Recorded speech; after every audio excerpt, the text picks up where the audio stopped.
Mining royalty ఈ ఒక్క పదం చుట్టూ ఇండియాలో కొన్ని దశాబ్దాలుగా ఒక పెద్ద లీగల్ బ్యాటిల్ నడుస్తోంది. అసలిది ట్యాక్సా కాదా? ఈ సింపుల్ క్వశ్చన్ ప్రభుత్వాలని, ఇండస్ట్రీస్ని, చివరికి సుప్రీంకోర్టుని కన్ఫ్యూజ్ చేసింది. సో ఈరోజు మనం ఈ మొత్తం ఇష్యూ ఏంటి, ఫైనల్గా సుప్రీంకోర్టు ఈ చర్చకు ఎలా ఫుల్ స్టాప్ పెట్టిందో చూద్దాం. ఓకే, మన ముందున్న మెయిన్ క్వశ్చన్ ఇదే. మైనింగ్ రాయల్టీని ఒక ట్యాక్స్గా చూడాలా వద్దా? సింపుల్గా అనిపిస్తున్న ఈ ఒక్క ప్రశ్న వెనుక కొన్ని వేల కోట్ల రూపాయల వ్యవహారం ముడిపడి ఉంది. ఒక సింపుల్ క్వశ్చన్, కానీ దాని వెనుక ఏకంగా 30 ఏళ్ల లీగల్ ఫైట్ ఉంది. వినడానికి ఆశ్చర్యంగా ఉంది కదా? నిజంగా ఇదొక ఇంట్రెస్టింగ్ లీగల్ మిస్టరీ లాంటిది. పదండి ఆ కథలోకి వెళ్ళిపోదాం. సరే, ఏ మిస్టరీనైనా సాల్వ్ చేయాలంటే ముందు బేసిక్స్ అర్థం చేసుకోవాలి కదా? అలాగే ఇక్కడ కూడా. ఫస్ట్ అసలీ గొడవకు కారణమైన 2 పదాలు ట్యాక్స్, రాయల్టీ అంటే ఏంటో చూద్దాం. వాటి మధ్య ఉన్న తేడా ఏంటి? చూడండి, చాలా సింపుల్. ట్యాక్స్ అంటే పన్ను, మనం ప్రభుత్వానికి కంపల్సరీగా కట్టేది. ఇది దేశం కోసం, పబ్లిక్ పనుల కోసం. దీనికి బదులుగా ప్రభుత్వం మనకు డైరెక్ట్గా ఏదైనా సర్వీస్ ఇవ్వాలని రూలేం లేదు. కానీ రాయల్టీ వేరు. ఇదొక కాంట్రాక్చువల్ పేమెంట్ అన్నమాట. అంటే ఒకరి ఆస్తిని, ఇక్కడ ఖనిజాలని తవ్వుకునే హక్కు కోసం ఆ ఆస్తి ఓనర్కి మనం కట్టే పేమెంట్. సింపుల్గా చెప్పాలంటే అద్దెలాంటిది. ఇప్పుడు అసలు కథలోకి వద్దాం. అసలు ట్విస్ట్ ఏంటంటే, ఈ కన్ఫ్యూజన్కి కారణం మరెవరో కాదు, సుప్రీంకోర్టే. ఎందుకంటే ఇదే ప్రశ్న మీద 2 వేర్వేరు సుప్రీంకోర్టు బెంచ్లు 2 కంప్లీట్గా ఆపోజిట్ జడ్జ్మెంట్లిచ్చాయన్నమాట. ఈ 2 ల్యాండ్మార్క్ జడ్జిమెంట్లే కొన్ని దశాబ్దాల పాటు ఈ అనిశ్చితినే క్రియేట్ చేశాయి. ఒకటి 1990లో వచ్చిన ఇండియా సిమెంట్ కేస్, ఆ తర్వాత 2004లో వచ్చిన కేశోరామ్ ఇండస్ట్రీస్ కేస్.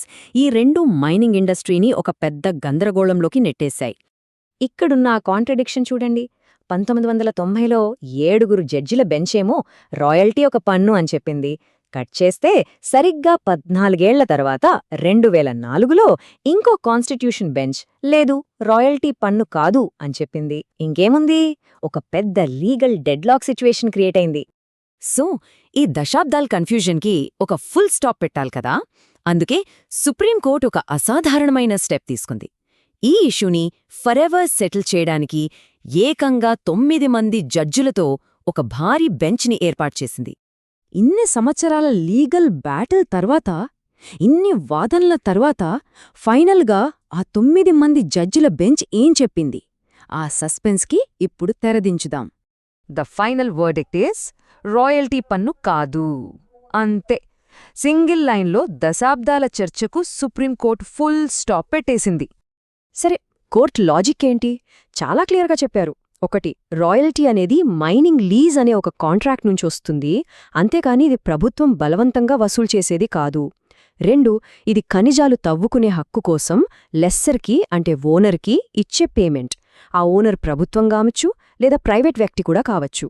ఇక 3వ పాయింట్, ప్రభుత్వం ఈ బకాయిలను ల్యాండ్ రెవెన్యూలాగా వసూలు చేయొచ్చు, కానీ అలా చేసినంత మాత్రాన దాని అసలు క్యారెక్టర్ అంటే దాని కాంట్రాక్చువల్ నేచర్ మారిపోదు అని చాలా స్పష్టంగా చెప్పింది.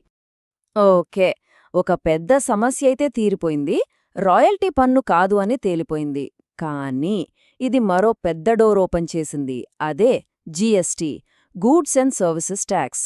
మరిప్పుడు దీని సంగతేంటి? ఇదే ఇప్పుడు $1 మిలియన్ క్వశ్చన్. రాయల్టీ అనేది పన్ను కానప్పుడు దాని ఒక సేవగా భావించి దానిమీద జీఎస్టీ వేయొచ్చా?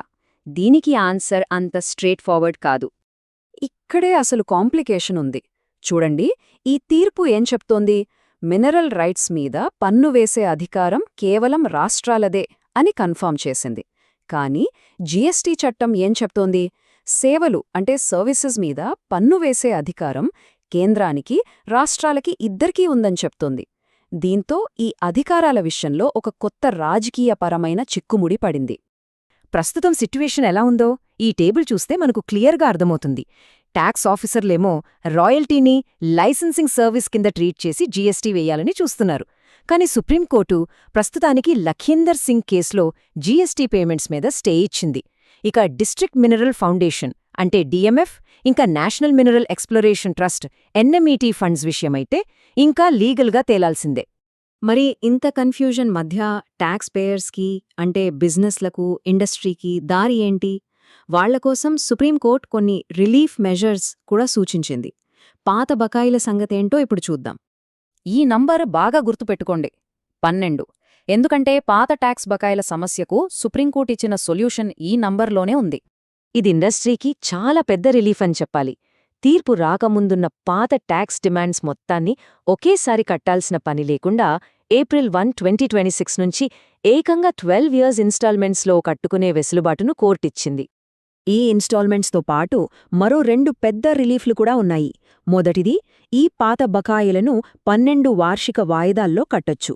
రెండవది, ఇంకా ముఖ్యమైనది, జులై 25, 2024కు ముందు కాలానికి సంబంధించిన డిమాండ్స్ మీద ఎలాంటి వడ్డీ అంటే ఇంట్రెస్ట్ లేదా పెనాల్టీలు కట్టక్కర్లేదు.